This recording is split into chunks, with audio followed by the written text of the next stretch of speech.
¿Cómo es? Pásame mi tapabocas. No, no, no, no pase mi tapabocas. Pásame mi tapabocas, por favor. No, pásame.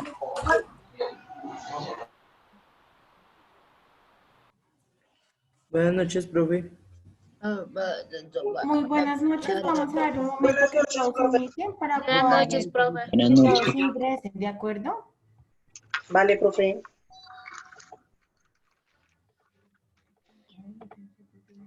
Buenas noches.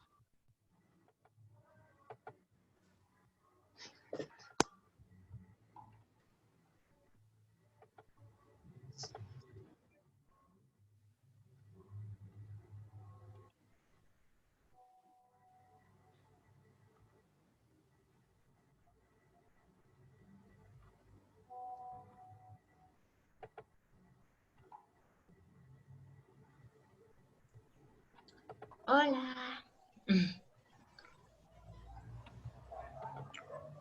Bueno, vamos a empezar de una vez.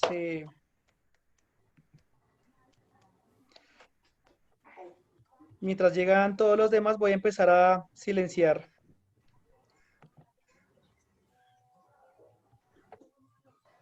Buenas noches, ¿cómo están? Buenas noches. Buenas noches, profe. Buenas noches, profe. Buenas noches, profe. Buenas noches. Buenas noches, profe. Buenas noches. Buenas noches. Buenas noches, profe.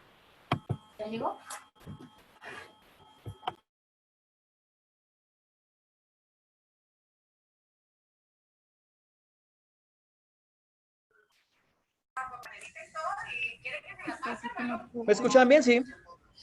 Sí, señor. Listo, esperemos un poquito para que venga la gente y ya hacemos la clase, ¿de acuerdo? Sí, señor. Sí. ¿Esta clase es de sociales? Sí. Sí, señor. Sí, Sí, esta es la sociales. clase de sociales, sí, señora. Y no es una profesora. No, sí, Cierto. me disculpo con ustedes.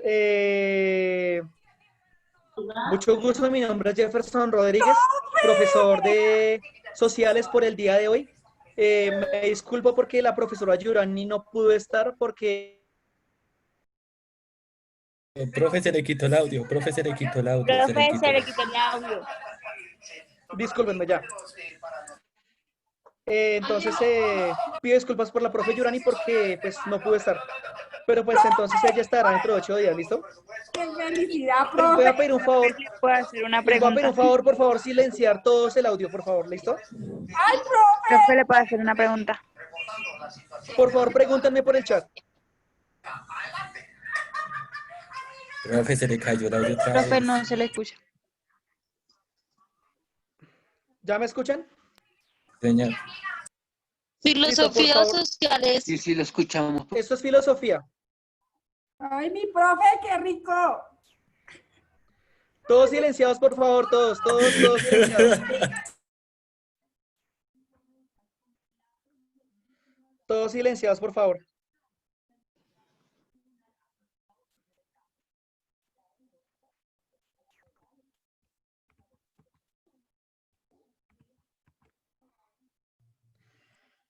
Bueno, me alegra saludarlos, me alegra saludarlas. Mi nombre es Jefferson Rodríguez para los que no me conocen. Es un gusto para los que me conocen.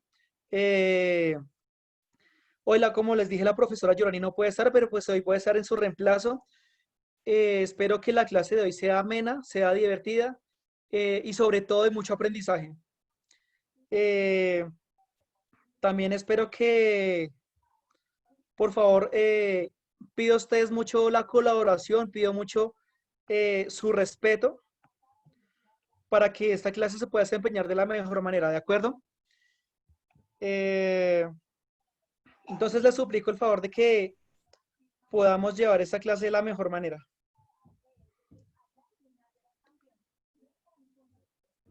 Esperemos un poquito mientras llegan las demás personas. Y profe, qué felicidad verlo, profe. Es un gusto para mí verlos, en serio, pero yo veré el sonido, no puedo deshabilitar el sonido.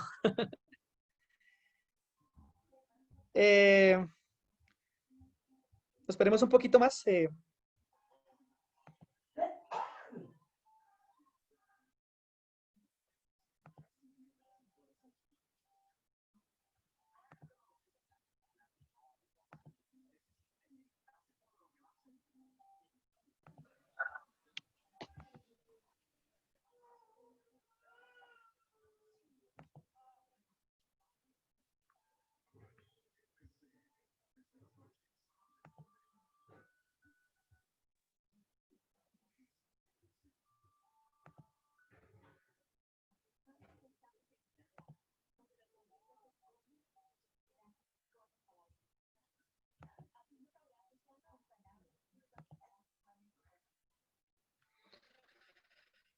Listo, ¿pueden ver todos la pantalla? Sí, señor. Listo, Sí, les señor. agradezco mucho. Listo. Bueno, entonces vamos a tratar el tema de... ¿Han escuchado alguna vez la frase solo sé que nada sé? ¿La han escuchado en algún momento? ¿Saben de quién es? ¿Saben qué significa? Esta frase ha trascendido los siglos porque su carga simbólica es muy grande. Sócrates. ¿Ya me escuchan bien? ¿Me escuchan bien? ¿Puede repetir la frase que no la escuché, por favor? Pero también se le escucha entrecortado. ¿Ya me escuchan mejor? Profe, no le escuchamos.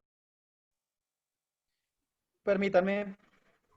Sí, profe, sí se escucha bien. Ya, se escucha bien. ¿Ya me escuchan bien? Bueno, Sí, voy a sí se ponerme el escuchan. micrófono más cerca. Listo. Listo, entonces, alguien me dice Sócrates. Sí, tiene todas las razones de Sócrates. Solo sé que nada sé. Dirían por ahí alguna vez, no sé nada desde un ignorante. Dirían por ahí otras personas, lo sé todo desde un presumido. Dirían por ahí otras personas, solo sé que nada sé. Es la visión de un filósofo. Por favor, los audios apagados, por favor. Entonces, solo sé que nada sé. silenciar. Que los silencien ellos, no son niños chiquitos.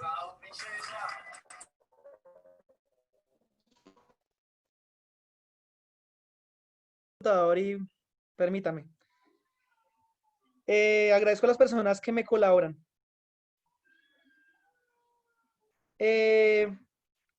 Entonces, este solo sé que nada sé se le atribuye a Sócrates. Solo sé que nada sé es una frase en la que se atribuye el hecho de que yo conozco o no conozco, pero busco conocer más. Y las personas que dicen que saben, pues voy a mirar si su conocimiento puede satisfacer mi sed de conocimiento y mi ignorancia, ¿sí? Entonces, este refrán, este dicho, esta frase tiene una carga simbólica de conocimiento muy fuerte. Ya yo no estoy escuchando a nadie, creo que están silenciados los audios. ¿Listo? Entonces vamos a hablar del artífice de esa palabra solo sé que nada sé, Sócrates, en griego Sócrates. Es un filósofo griego que nació en Atenas en el 470 y murió en el 399 y es una de las más influyentes representaciones de la filosofía antigua griega. ¿Qué significa esto? Que este hombre es el punto de partida entre lo que es la filosofía clásica y la filosofía presocrática. Cuando estamos hablando de la filosofía presocrática, estamos hablando de los filósofos que están antes que Sócrates. Ahora bien, los filósofos que estaban antes de Sócrates, ellos hablaban acerca de las fuerzas de la naturaleza, acerca del origen de la naturaleza y acerca de todo lo que hay alrededor de la naturaleza. Por ejemplo, hay un filósofo que se llamaba Pitágoras, matemático, Y él sostenía que el origen de todo el universo, el origen del mundo, el origen de las cosas, se debía gracias a la armonía que tienen los números, o a los números, porque ellos son armonía y perfección, ¿sí? Asimismo, había otros filósofos que hablaban acerca de que el origen es del agua, del aire, de los elementos, ¿de acuerdo? Pero cuando llega Sócrates, llega a ser un punto importante porque ya la filosofía no se centra tanto en la naturaleza, sino que ya se centra un poco en el pensar por el hombre. Se vuelve un pensamiento más antropocéntrico, ¿de acuerdo? Por esa cuestión es que Sócrates sigue siendo predominante hasta nuestros días, porque él es un antes y un después de todo. Es hijo de Sofronisco, un escultor, y es hijo de Farete, una comadrona. ¿Qué es una comadrona? Son aquellas mujeres que se dedicaban a ayudar a dar a luz a los niños, o las parteras, como se les llame. Esto es importante tenerlo en cuenta ahora porque más adelante voy a volver a explicar acerca de Farete, porque una de las teorías principales de Sócrates tiene que ver mucho con su madre. Ahora bien, Sócrates es el pilar de la filosofía porque desde su inicio, al empezar a hablar de los hombres, sus enseñanzas fueron adoptadas principalmente por dos filósofos. Hubo muchos más en la historia, pero principalmente dos filósofos fueron los que llevaron su legado o fueron, digamos, perfeccionando sus ideas para descubrir otras cuestiones. Muchachos, pues no sé, yo creo que la profe Paola y el profe Sebastián disponen del material. Yo con todo gusto se los puedo rotar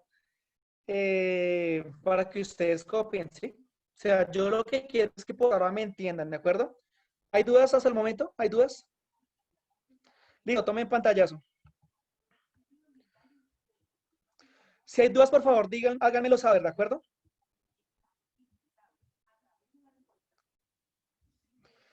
Listo, tómenle pantallas un momentico, porque si la idea es seguir, tenemos solo una hora, entonces pues les agradezco un poquito.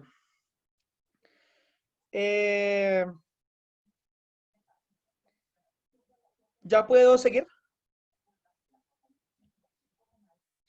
Igual ustedes le toman pantallazo rápidamente y pues bueno.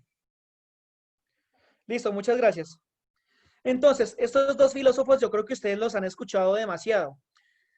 Platón y Aristóteles. Entonces, las enseñanzas fueron adoptadas por Platón directamente porque él fue su principal discípulo. Y Aristóteles, pues indirectamente, bueno, Yuranis, te puedo decir que, bueno, te estaba explicando un poco acerca de la frase del sol. Por favor, no me rayen la pantalla, por favor.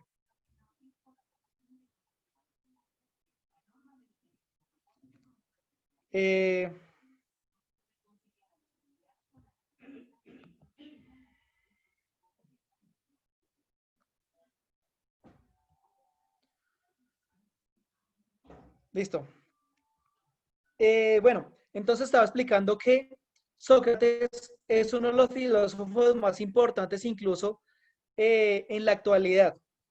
¿Por qué? Porque él es un punto clave en el antes y un después. Porque antes de Sócrates los filósofos hablaban acerca de cómo se concebía la naturaleza y el origen o el arjé de las cosas. Entonces, cada vez que se hable del arjé, estamos hablando de un origen. ¿Listo? Entonces, Sócrates viene a ser un punto de partida porque ya no se habla del arjé, sino que se habla de, se habla de lo que es la concepción del ser humano y el pensamiento del ser humano. ¿Listo? Ahora bien, Sócrates no dejó ningún rastro literario. Entonces, ¿por qué conocemos sobre su vida? Aquí se habla de, bueno, hay muchas teorías, pero principalmente Sócrates no dejó ningún escrito, no quiso escribir, porque todo lo hizo de forma dialéctica o de forma de diálogo o de conversaciones, ¿sí? Entonces, quien recoge todos sus relatos, quien recoge todos pensamientos, quien recoge toda su vida y obra principalmente es Platón. Hay otras personas, por ejemplo, Aristófanes, un literato, y Jenofonte, quien es un historiador, quienes de alguna u otra manera también hacen que Sócrates tenga vida y sea una leyenda, ¿sí? Pero básicamente quien recoge de una forma un poco rigurosa sus memorias es Platón. Incluso se llegó a pensar que Sócrates no sabía leer porque pues una persona que de pronto no deja rastro, no deja texto alguno, pues dicen, bueno, no sabe leer, no sabe escribir, ¿sí? Pero pues esas son otras teorías en las que se puede apreciar que pues él no necesitó de esta herramienta literaria para que lo conocieran o para dejar un legado.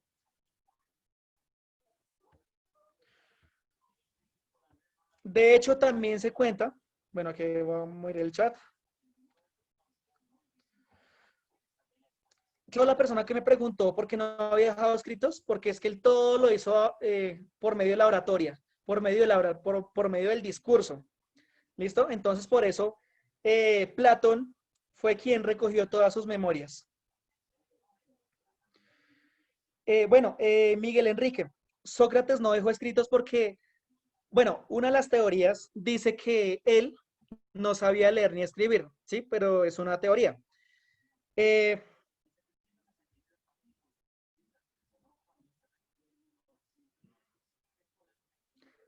Ok, lo estaba afirmando, pero ok, listo.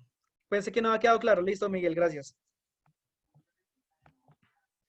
Ahora bien, aquí voy a empezar un poco a hablar de algunos refranes o algunas citas que jocosamente o muy sabiamente hace Sócrates.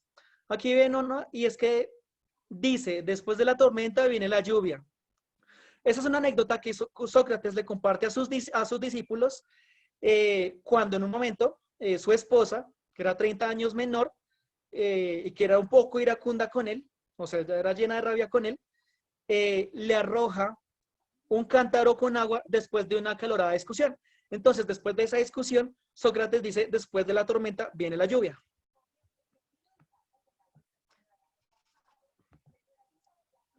Ahora bien, ¿qué opinan ustedes de la siguiente frase, mis queridos alumnos? Dice, cállate, si por casualidad das con una buena mujer, serás feliz. Si no, te volverás filósofo, lo que siempre es útil para el hombre. ¿Qué opinan ustedes? ¿Están de acuerdo? Me dice Diana Gómez, profesor, si no sabía leer y no dejó legados, entonces, ¿por qué la frase de él? Pues lo que pasa es que Platón, permítanme, en un texto, ay, Dios mío, se me fue el nombre, discúlpenme. En un texto, Platón recoge todo el legado de Sócrates y esa frase se le atribuye a él, básicamente. Entonces, bueno, ¿qué opinan ustedes de esa frase? Si por casualidad das con una mujer, con una buena mujer serás feliz, si no te volverás filósofo. Entonces, ¿la filosofía es felicidad o la filosofía lo aterriza uno a la realidad? Yo se los dejo a ustedes para que lo piensen, ¿sí? Porque ser filósofo es difícil, ser filósofo no es tan difícil, ser filósofo implica no necesariamente estar enamorado de alguien. Me preguntan aquí, ¿o él era infeliz? No. Yo pienso que si él hubiera sido infeliz, pues simplemente no hubiera hecho lo que le hubiera gustado. Y pues bueno, tenía a su esposa que bueno, de alguna u otra manera pues pudo quererla, ¿no? De hecho, con ella tuvo unos 3 hijos. Simplemente yo planteo acá el debate no para cuestionar a Sócrates, sino para cuestionarse a ustedes mismos. ¿Sí? ¿Ser feliz implica estar casado? ¿Ser filósofo implica ser infeliz? ¿O cómo vemos nosotros la frase? ¿De acuerdo?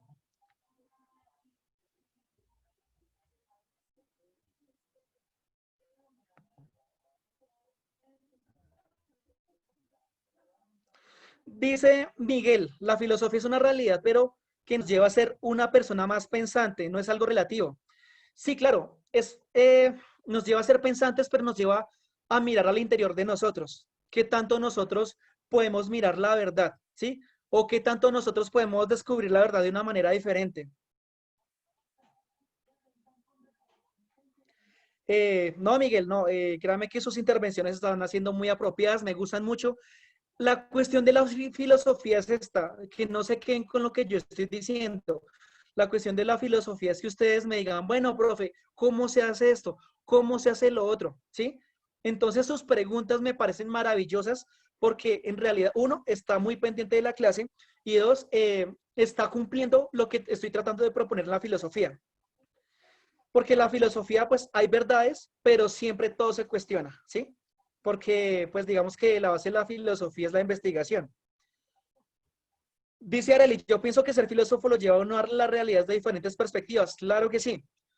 ¿Sí? Pero digamos que para llegar a esa realidad uno tiene que investigar mucho, indagar mucho.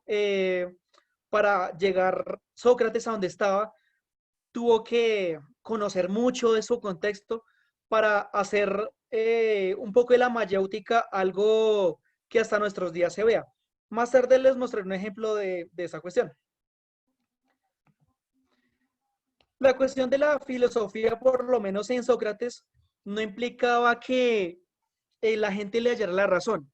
Sócrates lo que buscaba era que la gente identificara por sí misma una verdad, ¿sí? Ahora bien, viene otra gran frase que es, conócete a ti mismo. Yo les pregunto a ustedes, ¿ustedes se conocen a sí mismos? Esta frase también se le atribuye a Sócrates, pero originalmente viene del templo de Apolo, o sea, el dios del sol en la mitología griega, que viene del templo de Delfos.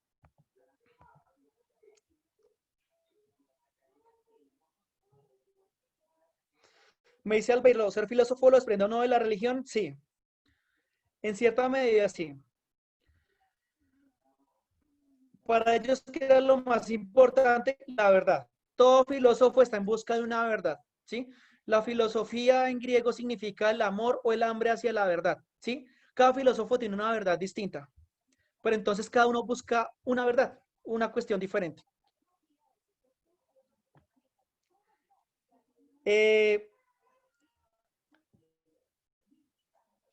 Se dice que la frase fue puesta en la entrada del templo por 7 sabios.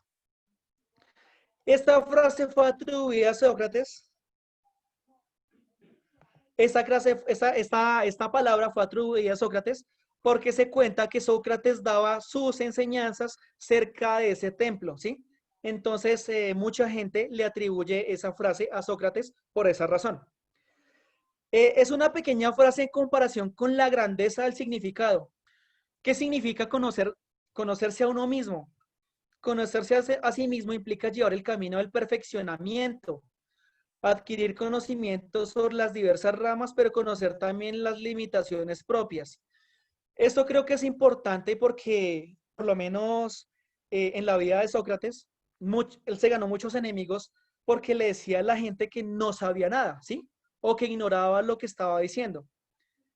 Entonces, pues creo que es una cuestión fácil de mirar en los tiempos de ahora, porque pues muchas veces a nosotros nos dicen que la verdad duele, ¿no? Entonces, o a veces cuando uno lo intentan refutar, pues hay veces las personas dicen, no, no me parece, no estoy de acuerdo, ¿sí? Entonces, si uno se conoce a uno mismo, uno puede plantearse y debatir y decir, bueno, ¿será que yo tengo la razón? ¿O será que la otra persona que está indagando en mí tiene la razón? Profe, ¿cuántos años existieron ellos? ¿Todos no estaban cuando Dios no existía? Sócrates estaba antes de Cristo, sí señora. Sócrates estuvo 300 años, casi 400 años antes de Cristo. ¿Listo? Entonces,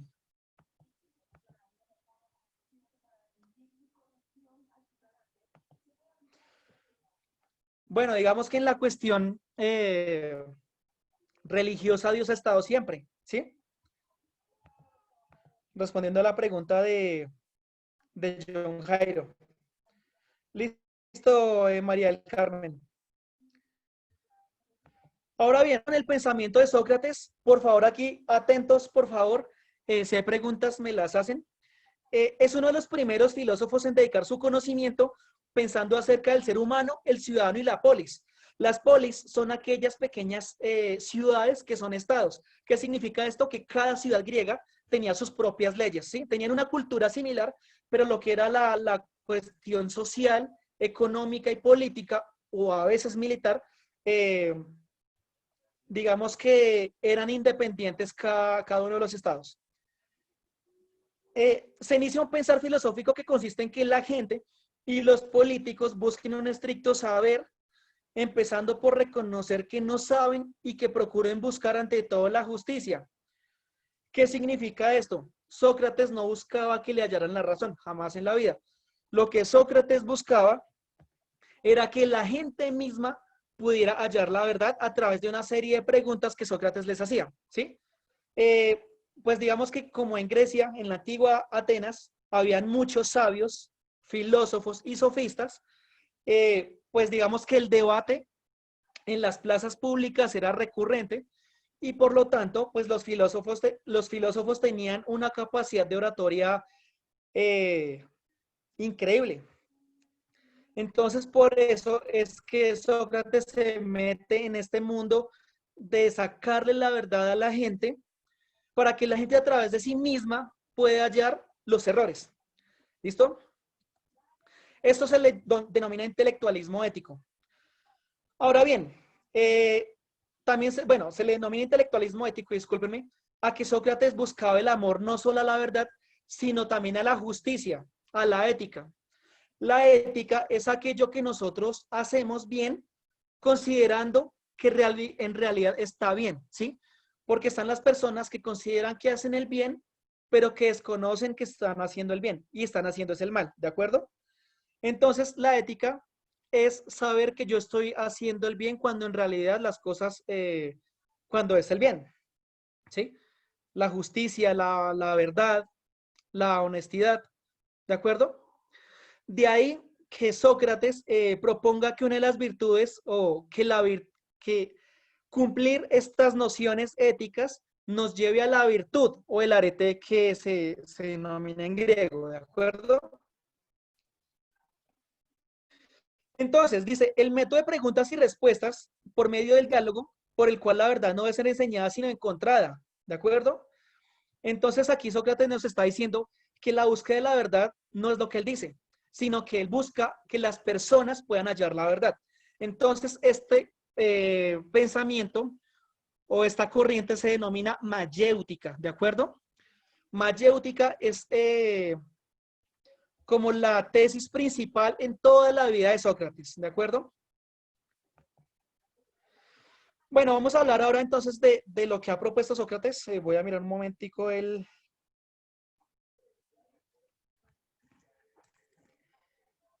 No, la filosofía nunca la implementaron como religión. De hecho, siempre ha sido un método de estudio de cómo hallar la verdad. Bueno, Didier, esa pregunta me gustaría que usted y yo nos sentáramos aparte a hablar porque es interesante, ¿sí? Sí, yo creo. Y no, la filosofía no es una religión. Dice, el modelo filosófico busca que la ciudad y los ciudadanos se comporten éticamente, o sea, ahora obrando como en realidad debe ser un ciudadano, ¿sí? Para Sócrates, lo ético es un saber que necesita un especialista. Entonces, eso significa que para Sócrates eso no viene del sentido común, sino que alguien lo instruye a uno. El objetivo no es el de lograr una persona y una ciudad ricas, sino unas personas y unas polis justas, y se basan en los siguientes principios. Bueno,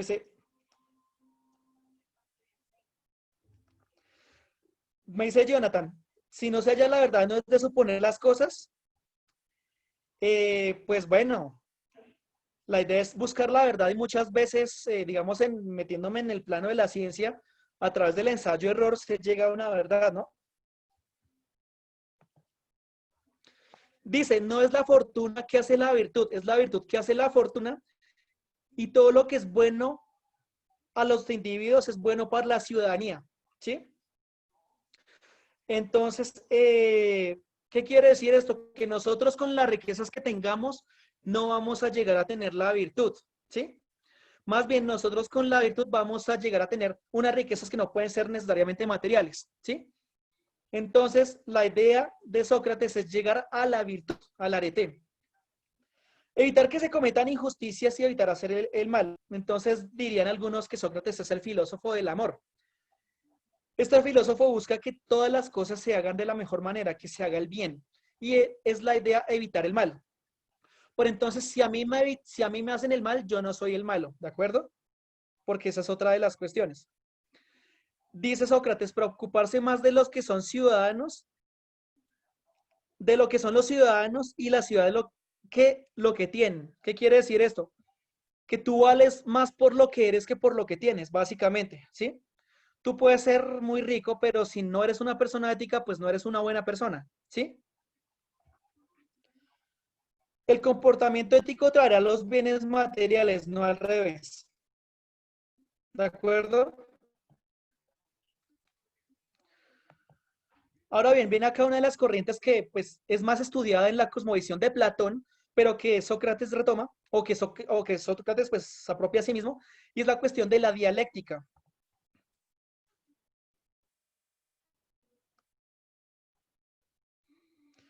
Bueno, me dice Lina Castellanos que los filósofos creen que pueden hallar la verdad que nunca han podido aclarar la creación.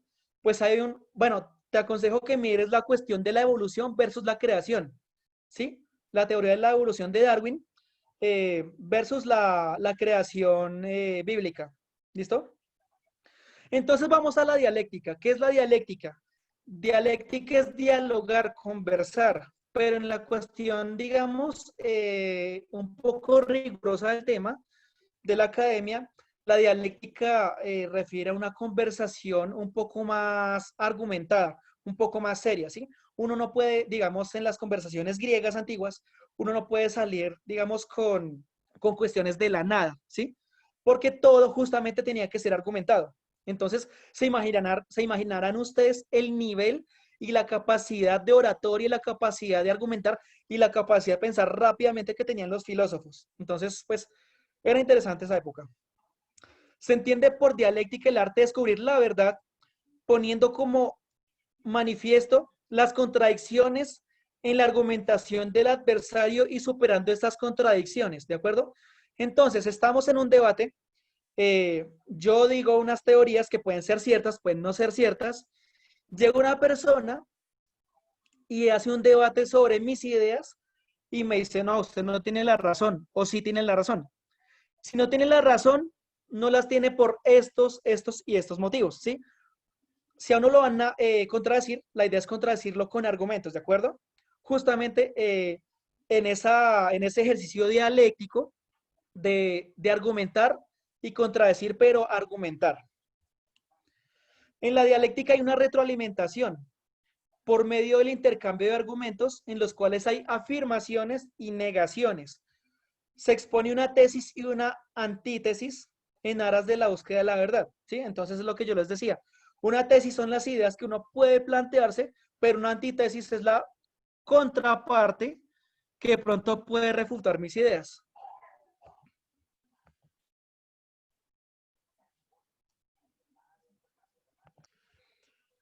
¿Hasta el momento está claro?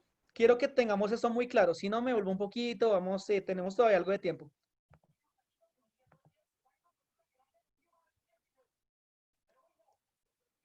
Bueno, Lina, eso es tema para otro momento, ¿de acuerdo? Porque pues ahorita estamos en cuestión de filosofía. Yo me sentaría con ustedes porque estos son temas maravillosos, pero ahorita para no hacer confusión de otras cosas, estamos en la cuestión de Sócrates, ¿de acuerdo? Pero sí te aconsejo que mires creación versus evolución. Listo, me parece chévere que lo estén entendiendo. Muchas gracias. Sigamos. La principal característica de la forma de discusión es el uso de la palabra, la oralidad y el diálogo. Entonces aquí de pronto podemos responder de por qué Sócrates no escribió texto alguno, ¿sí? Porque todo lo hizo a través de la verbalidad, a través de la oralidad. Él buscaba a las personas, a todo el mundo le hizo preguntas en Grecia. Él se la pasaba ambulando en las calles, en el ágora, en las plazas públicas, enseñando y preguntando, ¿por qué? ¿Por qué? ¿Por qué? ¿Sí? Entonces, pues creo que eso no le dio tiempo o no quiso realmente escribir nada. ¿Por qué? Porque pues, la dialéctica creo que fue su mejor arma. Ahora bien, pasamos al fuerte del caso, lo que es la mayéutica, ¿listo? Entonces, cuando estamos hablando de la mayéutica o método socrático, es el método por el cual se hacen preguntas con el fin de que la persona a la que se le hacen preguntas pueda responder las preguntas, no intentando responderle a la persona, sino intentando responderse a sí misma las cuestiones e intentando hallar por sí misma la verdad, ¿de acuerdo? Entonces, aquí es donde viene la cuestión que yo les decía al comienzo, de que tuvieran en cuenta a la mamá de Sócrates. ¿Por qué? Porque mayéutica significa, es mayéuticos en griego, significa parir, ayudar a parir, obstetricia y esos derivados. Parir la verdad, según Sócrates, o parir ideas, el arte de parir ideas, de ayudar a parir ideas. Según Sócrates, él heredó esta cualidad de su madre, pues que era partera. Entonces, Sócrates consideraba que ayudó a dar a luz a las ideas que estaban inmersas en las personas. Entonces, básicamente la mayéutica consiste en que una persona es la que hace las preguntas y la otra persona es la que responde. Digamos que si hacemos una diferenciación con la dialéctica, o sea, lo que expliqué anteriormente, es que la mayéutica, solo una persona hace las preguntas y una es la que responde. En la dialéctica es una argumentación entre dos personas en donde hay argumentos y en donde hay contrapartes, ¿de acuerdo?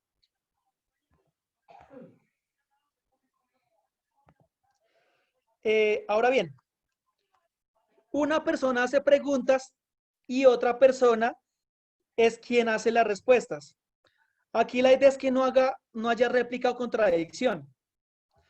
De acuerdo, digamos, a la filosofía socrática, él hacía las preguntas, las personas le respondían y Sócrates iba llevando cada vez más a la persona a descubrir su verdad. ¿Cuándo descubría la verdad? Cuando sabía que ya no podía responder nada y cuando caía en cuenta que Sócrates lo llevaba a una contradicción. Entonces la persona se daba cuenta que no sabía lo que de pronto estaba dando a entender que sí conocía. ¿De acuerdo? Por eso fue que Sócrates, les digo, se ganó muchos enemigos. Ahora bien, se usa que la persona que contesta las preguntas pueda hallar la verdad por sí misma. Sí, señor.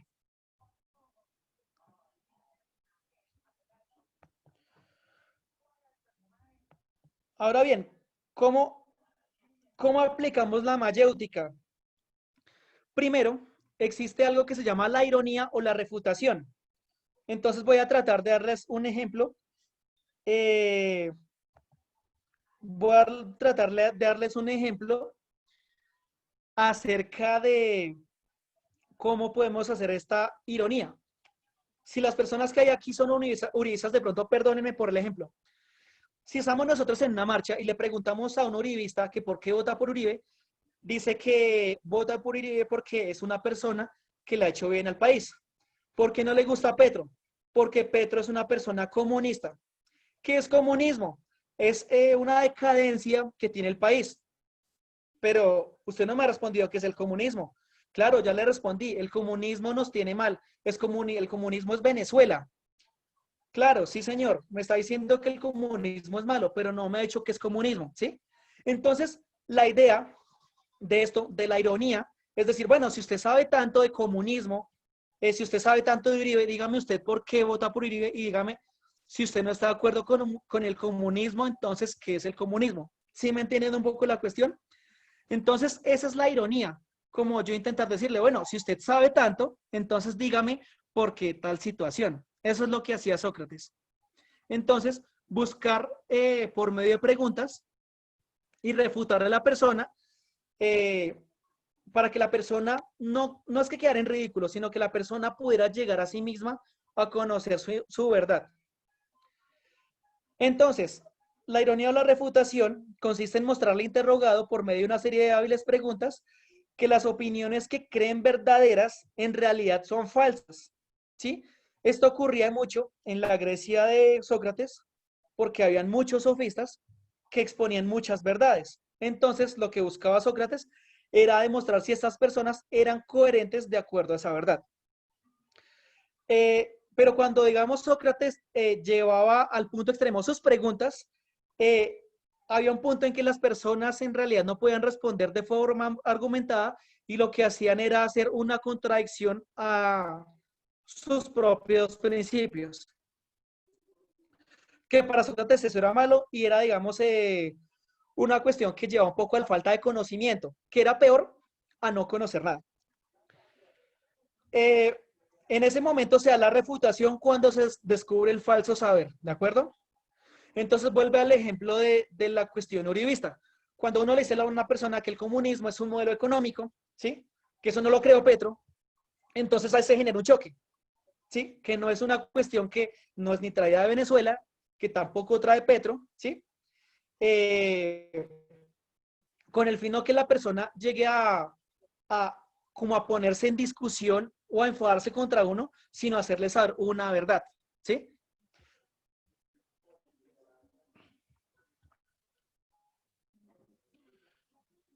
Permítanme.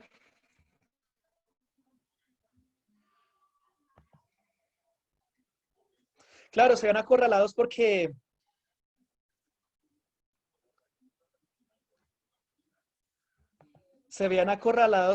¿por qué? Porque Sócrates lo que buscaba era buscar la verdad a través de preguntas. Y en tanta pregunta, pues la gente se va a sentir confundida. En un momento les daré un ejemplo.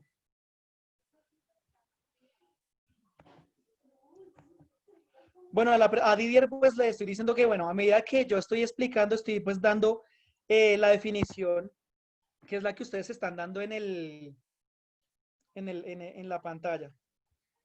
Ahora bien, la mayéutica será considerada como momento positivo cuando las preguntas de Sócrates ponen en marcha la actividad del pensamiento de la persona que está siendo interrogada, de tal manera que emprende la tarea de conocer el contexto y de usar la razón.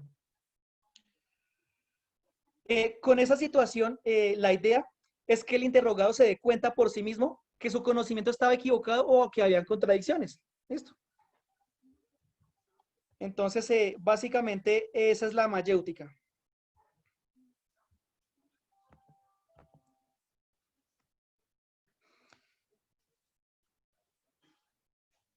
Bueno, me dicen acá las únicas respuestas de los turistas es que gracias a que pudieron viajar por todo el país. Yo he escuchado algo de eso, sí.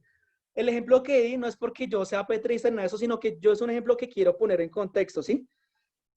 Con el respeto de las personas. Me dice, profe, porque no hay mujeres filósofas o que pensaban, eso es solo cosa de hombres. En la antigüedad sí, lastimosamente sí. Había una mujer llamada Hipatia, que fue una de las filósofas más prominentes de la antigüedad. Era matemática. Y ella fue muy importante para la biblioteca de Alejandría, que fue la biblioteca más importante del mundo. Pero ella lastimosamente fue asesinada por cristianos por sus ideas, ¿sí? Pero sí, mujeres filósofas hay. Pero sí, la cuestión, digamos, de la mujer filósofa es una cuestión que llega a verse mucho después.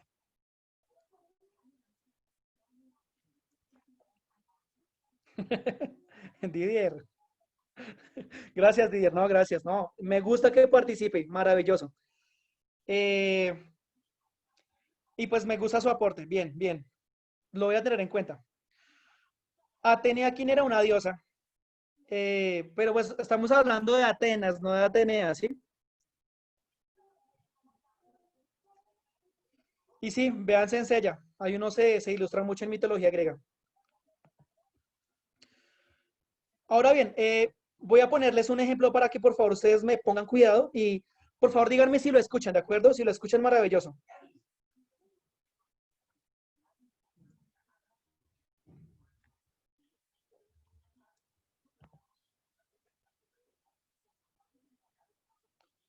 Si lo escuchan, por favor, mándenle. ¿Lo escuchan? ¿Lo escuchan? Las marchas afectan, sabotean y entorpecen la hermosa y pacífica cotidianidad de nuestra desarrollada sociedad. De este bendito terruño que nos quieren mostrar como un infierno desastroso, perjudicando a la patria, mostrándola como un monstruo Frankenstein hecho a medias a punta de bala y plomo por ineptitudes y corruptelas criminales, y no como el paraíso que las sicarias mafias y sus líderes nos quieren mostrar. Veamos. ¿Usted participaría en una marcha que sea en Miren ese. contra de las marchas? Sí, totalmente sí. ¿Pero por qué? ¿Está a favor de las marchas o en contra de ellas? Estoy a favor de las marchas, pero en contra de que las hagan. ¿Que se hagan solas las marchas? Sí, pues no solas, porque ¿cómo las hacemos? O sea, ¿cómo se hacen solas? No se pueden hacer solas. Si no hay gente, ¿cómo es una marcha? Entonces usted participaría en una marcha antimarcha. Antimarcha, sí. ¿Pero eso no sería participar en una marcha? Exactamente, sería una paradoja que no terminaría nunca porque pues... Ay, se me olvidó esa teoría. Pero sí, sería una paradoja. ¿Qué es una paradoja? Una paradoja es cuando algo entra en bucle. ¿Qué es un bucle? Un bucle es un círculo. No entendí nada. Yo tampoco. Ya, chao. Gracias. ¿No le parece increíble que para exigir un derecho que está en la Constitución, como la salud, se tenga que hacer un paro? No se tiene que hacer, pero es que la misma forma de administración obliga a que paren. O sea que los paros son necesarios. No necesarios, son fáciles de entender y de negociar y se puede comprender. En resumen, si uno hace un paro para que no haya paros, se está a favor del paro. Pues claro, porque está aumentando el paro. Paro más paro. Más paro. Paro al cuadrado. Paro al cuadrado, así es. ¿Qué recomendación da, digamos, para ser una buena marchante? Todo muy pacífico, nada de violencia. Lo ideal sería que la marcha no termine en la paz de una tumba. En la paz de una tumba, hizo esas preguntas.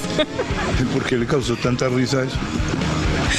En la paz de una tumba. ¿Es una risa nerviosa Sí, seguramente. o las tumbas le dan risa? No se trata de que las tumbas me den risa, sino que simplemente... Que si le dan risa a las tumbas, usted la va a pasar muerta de la risa todo el tiempo. No se trata de eso. ¿Qué se siente vivir en un país en el que si uno protesta porque lo están matando, lo matan? O sea, la vida no vale nada, prácticamente, o sea, está protestando porque lo están matando y antes los matan. O sea, ¿Y no será que los matan porque están protestando porque los están matando? Esa es la vuelta. Entonces es peligroso marchar y protestar contra el sistema. Claro, sí. Mejor estar dentro del sistema. Exacto, estar dentro del sistema, no contra ellos. Alineado con los poderosos siempre. Siempre. Porque si te ven y te saben que vos de la Universidad Nacional y lo marcan y... Lo neutralizan. Sí, exactamente. Otra simpática palabra. ¿Una besatón podría reemplazar alguna vez a una marcha o a una protesta? Hombre, pues se imagina cómo serían estas marchas aquí, todo el mundo besándose unos con otros. A ver, me la imagino. Amados los unos a los otros, como dijo Jesucristo. Y ahora pues también puede hacer la moda, amados a unos encima de los otros. Bueno, pero Jesucristo fue víctima de una besatón porque Judas lo besó y lo traicionó. ¿A qué padre, usted como padre de familia, le gustaría faenar a su hijo para hacer lo que hicieron con Cristo? Sí, volverlo. Ahora, si sé que va a resucitar, pues no hay problema. No había video en esa época, no podemos decir que resucitó. Somos los únicos amos vivientes en todo el universo. O sea que usted no cree en los extraterrestres. No. ¿Usted ha visto alguna vez a Alfredo Barrazo? ¿Lo conoce? Sí, lo he visto. ¿Y eso no es una prueba de que los extraterrestres están entre nosotros? Podríamos ser, pero porque como se hacen esos maquillajes y se mandan a poner orejas. Sí, el mismo caso de, ¿cómo se llama? Que ustedes lo presentan tanto en la tele, tal que es mi programa favorito. Sí, son parecidos. ¿Norberto es un extraterrestre para usted? Pues, a lo mejor.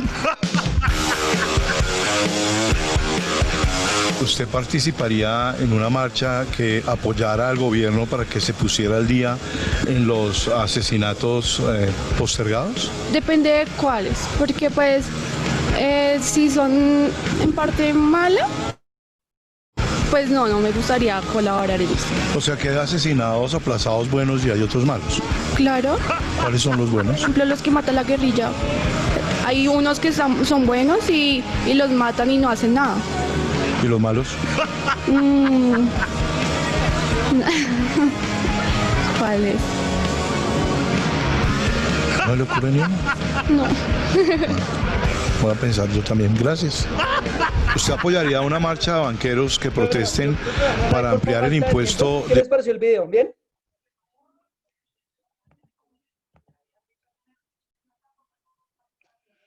Si ven ustedes más bien cómo o sea, sobre todo el primer ejemplo cuando entrevista al muchacho, no me gustan las marchas, pero voy a marchar en una marcha antimarcha, ¿sí? Entonces ahí hay una contradicción. Entonces básicamente esas preguntas que le hace Santiago Moure buscan que él diga, bueno, yo no entendí, yo tampoco, chao, ¿sí? Básicamente así eran las preguntas que hacía Sócrates, buscando que la gente pudiera identificar de pronto la cuestión de las falencias. Entonces, espero les haya gustado el video. Vamos a continuar, yo ya voy a acabar, porque quiero también mostrarles algo acá que pues me parece importante mostrarlo, y es Sócrates un mito o una realidad. Como Sócrates no dejó texto alguno, entonces muchos ponen en duda su existencia, ¿sí? Aunque incluso hay teóricos que manifiestan que sí, hay un personaje llamado Sócrates que fue hijo de un tipo, de un canterano, de un escultor y de una comadrona, cuyo fin, su transformación, cuyo fin de existencia se transformó en personaje literario, pero no podemos estar seguros de que tuviera ninguna de las doctrinas que se le atribuyen. Entonces, pues ahí hay una teoría. Hay otros que dicen que Sócrates se trata de un chiste de Platón sobre un supuesto maestro que lo enmascararía a él bajo un seudónimo que facilitaría hacer su trabajo. Es decir, Platón y alguien más, pero Platón siendo otra persona, ¿de acuerdo? Entonces, esa es la mitificación que hay en Sócrates. Por último, vamos a hablar de uno de los momentos álgidos sobre Sócrates, su muerte, juicio y muerte de Sócrates. ¿Por qué? Porque él en 399 es acusado de despreciar a los dioses del Estado e introducir nuevos dioses, ¿sí? También es acusado de corromper la moral de la juventud, alejándola de los principios de la democracia y alejándola de los dioses griegos. No se descarta que hubieran motivos personales. Entre ellos, pues, los que yo les hacía mención acerca de aquellos a los que él hacía quedar mal. Sócrates, después de muchos juicios, porque no solo fue un juicio, fueron varios, en los que a él se le pagó él fue condenado a muerte, pero muchos amigos de él, muchas personalidades intentaron apelar esa decisión. Pero cada vez que intentaban apelar esa decisión, intentando a los jueces decir, bueno, Sócrates va a dejar un poco de enseñar sus doctrinas, Sócrates va a cambiar, vamos a pagar la fianza para que Sócrates salga. Incluso se habló de un intento de fuga. Todos los intentos fueron en vano porque Sócrates mismo decía, si fui condenado a muerte, pues vamos a morir. Yo no tengo ningún problema. ¿Por qué? Porque él creía que si él accedía a sobrevivir y a que de pronto se apelara a su juicio, pues simplemente iba a estar en contra de su pensamiento, de la ética que tenía, ¿sí? Entonces, él llevó su pensamiento hasta la muerte, ¿sí?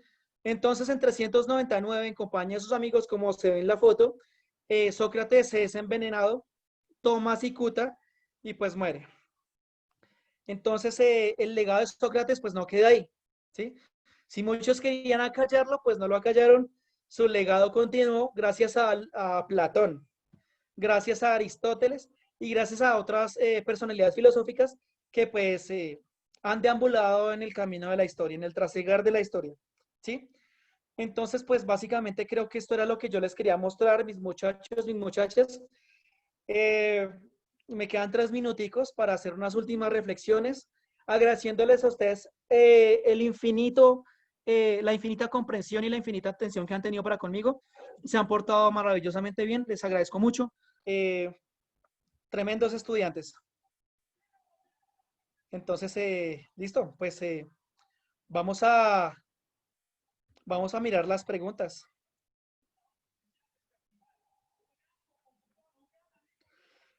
Muchachos, ¿qué les cuento? Yo estuve solo hoy, ¿sí? Porque yo estoy reemplazando a la profesora Yurani, que como les dije hace un rato, pues por motivos de fuerza mayor no puedo estar con ustedes. Entonces, pues nada, esperando que hayan entendido un poco qué es Sócrates. Si tienen dudas, por favor nos las hacen saber. La idea de no era impartir tanto un conocimiento, sino que ustedes también descubran su verdad, ¿sí? Que ustedes descubran quiénes son, porque la base de la mayéutica es uno conocerse a uno mismo y saber hasta dónde uno puede llegar para refutar, para argumentar y para saber cuándo agachar la cabeza, ¿sí? Entonces, básicamente, espero eso, espero que el video haya sido muy provechoso y pues nada, les agradezco mucho, infinitamente su atención. Las tareas se las van dejando en la plataforma cada semana como se ha venido haciendo, ¿de acuerdo?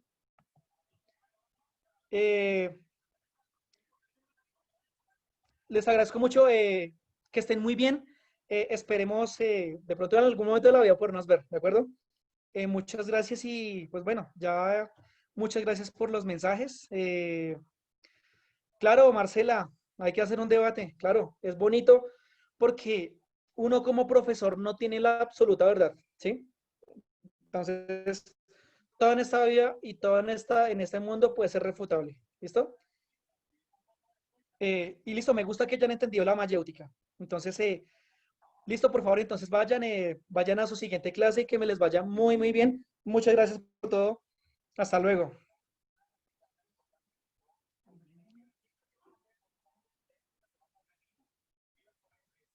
Gracias, Yuranis, gracias.